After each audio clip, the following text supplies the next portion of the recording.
Vinícius Cascone, aqui no estúdio comigo. Boa tarde para você, Vinícius. Boa tarde, Sandra. Tudo bem? Boa tarde a todos os ouvintes da CMN de Campinas. Sempre um prazer estar com vocês aqui.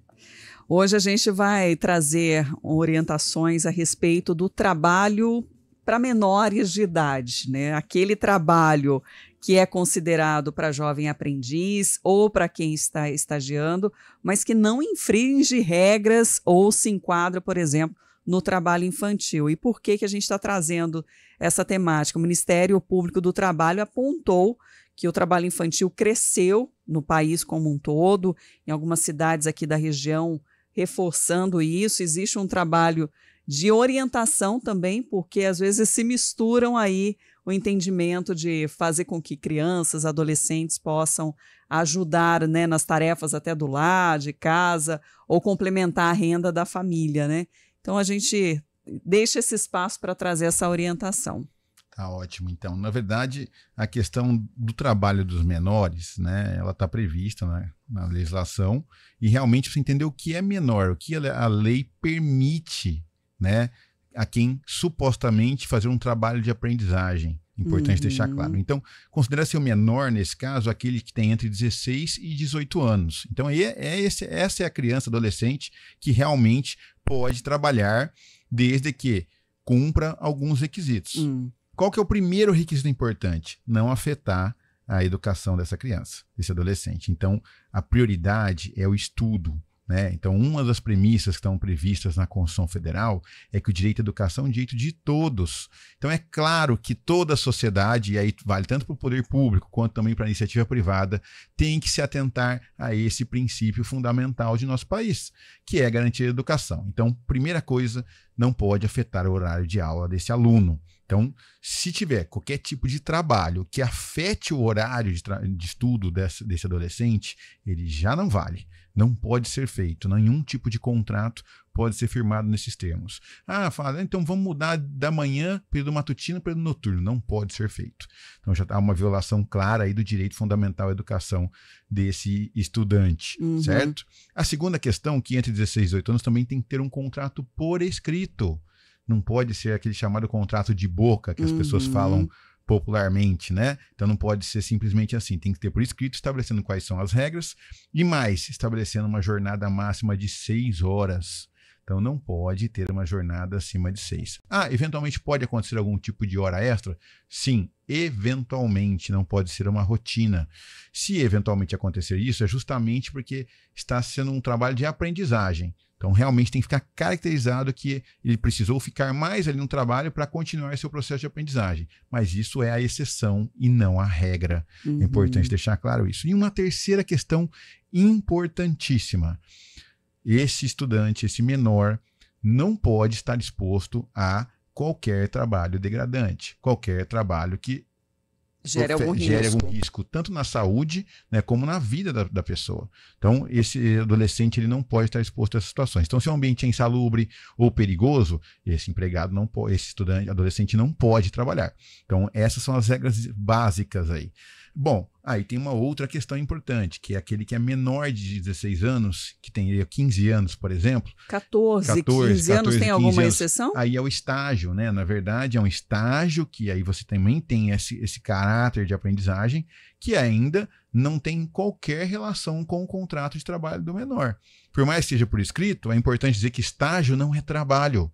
Então, por mais que alguns empregadores tentem desvirtuar isso, é importante alertar que eles estão violando a lei, né, e podem sofrer consequências, como aconteceu no caso do Ministério Público do Trabalho, que, cumprindo sua função, né, o procurador fez um ótimo trabalho, entrou com uma ação civil pública no município de Boituva, questionando justamente o que estava acontecendo na relação entre escolas e empresas na cidade, escolas públicas. Então houve um questionamento junto ao Estado de São Paulo e foi deferida uma liminar para que o Estado de São Paulo, no caso a diretoria de ensino local e as escolas, se abstivessem de fazer qualquer relação de intermediação de emprego. Né? Então, o senhor trouxe isso, teve também escolas de Porto Feliz, que ajudariam a intermediar a contratação de adolescentes eu errei o município, em atividades proibidas, né? E aí foi essa iniciativa do Estado nessa condenação por fomentar de alguma forma esse tipo de trabalho. Isso, eu peço desculpa, Sandra. Na verdade, eu errei o município. Boituva é muito próximo de Porto Feliz. É Porto Sim. Feliz, na verdade, que aconteceu esse caso. Isso, e aí o juiz da Vara da Infância de Sorocaba, né, que também ali responde pela mesma região, impôs a obrigação, né, de averiguar, né, exatamente a condição do turno escolar, a regularidade dessa contratação dos estudantes, também alertando os familiares, porque tem isso, né? Alguém ali deu consentimento ou incentivo, ainda mais se tratando aí do menor. Na verdade, assim, o grande problema do Brasil é que se chama desigualdade social muito grande e, evidentemente, que historicamente os menores acabavam sempre trabalhando para garantir uma complementação de renda para as famílias. Isso acontece em todo o país, essa é a verdade, mas que, infelizmente, o Estado não consegue ali dar condições para que essas crianças possam somente estudar. Então, assim, a gente precisa justamente tentar entender o que a Constituição Federal nos determina, que é o direito à educação, e que esse menor e adolescente deve estar na escola e não estar trabalhando. Claro, a gente não pode fugir da realidade, a gente sabe que muitas famílias passam dificuldades, né? Mas, evidentemente, que também os empregadores não podem se beneficiar de uma fraude à legislação, justamente para que paguem um salário, inclusive, menor para os menores, que é o que ocorre, né, quando muitas vezes deveriam contratar um empregado para cumprir aquela função. Então a gente tem que tomar muito cuidado com isso, né? A gente sabe que muitas vezes tem um aspecto social, mas muitas vezes tem também aí o interesse de alguns empregadores, eu digo alguns e não são todos, a gente não pode criminalizar, né, a situação e generalizar dessa forma, mas alguns empregadores, de forma bastante equivocada, né, se utilizam da mão de obra do aprendiz ou do menor de forma indevida, quando naquele posto de trabalho deve ter um empregado contratado, um maior de idade. E aí tem aquelas parcerias, né, escola, empresa também, que faz essa mediação, esse controle, inclusive com base nas regras, para poder trazer mais orientação. Existem várias entidades que fazem esse trabalho, né, um trabalho social de fazer a intermediação, né, existem empresas também de intermediação, mas elas devem cumprir uma série de protocolos de fiscalização.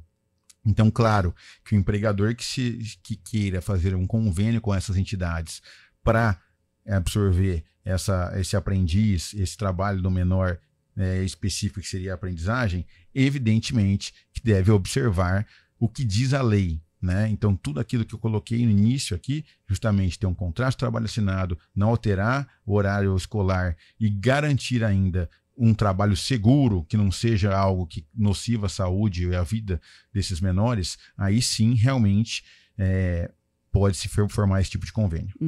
Aí o ouvinte questiona aqui, né, que quando ele era mais novo, ele ajudava o pai na loja em que ele trabalhava, e que hoje ele não pode dar essa sequência também em relação ao filho dele, né? É uma questão cultural também, né? Como a gente estava falando aqui antes. Realmente é um grande dilema, né? O ideal é que todas as crianças fiquem na escola.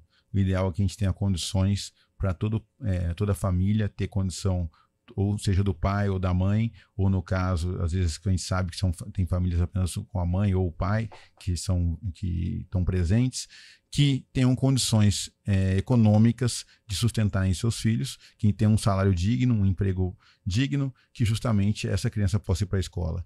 A educação é um dever de todos. Todos nós no país temos que lutar para garantir que as crianças fiquem na escola. Então, isso é uma questão de um aspecto social, de responsabilidade social, tanto das empresas também, de entenderem isso. Então, se a gente dá essa oportunidade para esse menor nesse aprendizado, que se cumpra a lei, se garanta o direito desse adolescente estudar como prioridade, e aí a empresa estaria, inclusive, cumprindo sua responsabilidade social e garantindo ali uma renda extra para aquela família.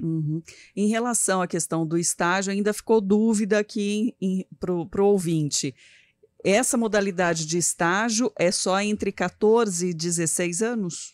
Na verdade, isso. O estágio, na verdade, é só entre 14 e 16 anos. É claro que existem pessoas que estagiam acima de 16 anos. Não é isso. É possível. Por exemplo, existe até o estágio universitário. Sim. Se a gente pegar aqui, tem várias pessoas que estudam, fazem curso superior e fazem estágios. Então, tem uma lei própria do estágio que estabelece um regramento que também limita a 6 horas, justamente para não ser uma fraude, né, ao contrato de trabalho.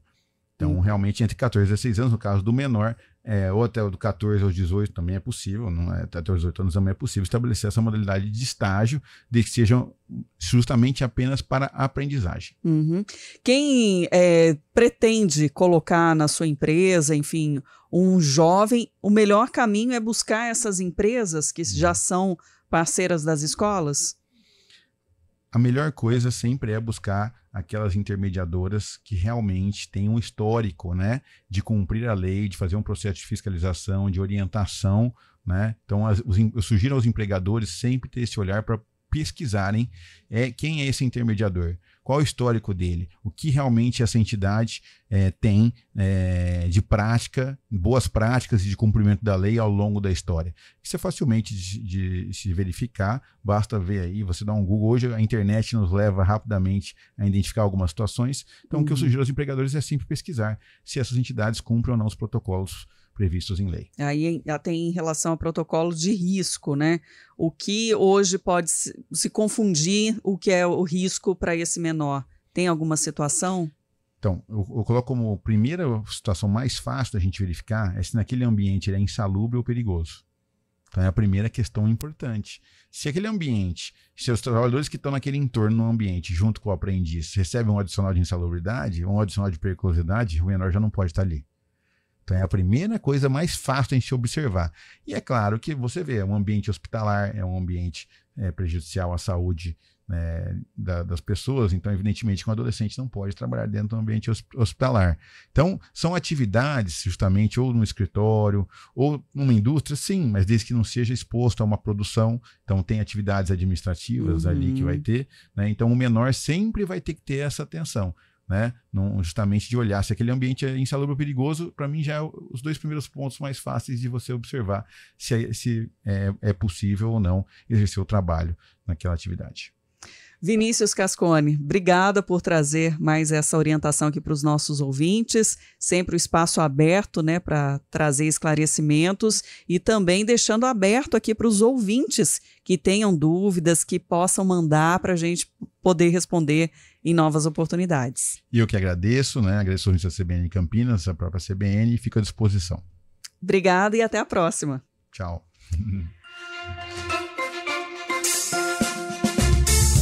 13h30 agora, antes da gente ir para o Repórter CBN, trazendo as participações dos ouvintes aqui da CBN, desejando boa tarde a quem acompanha a gente pelo YouTube, o Cristiano, o Emerson, a Rafaela, sempre na sintonia, desejando boa tarde aí para os demais ouvintes.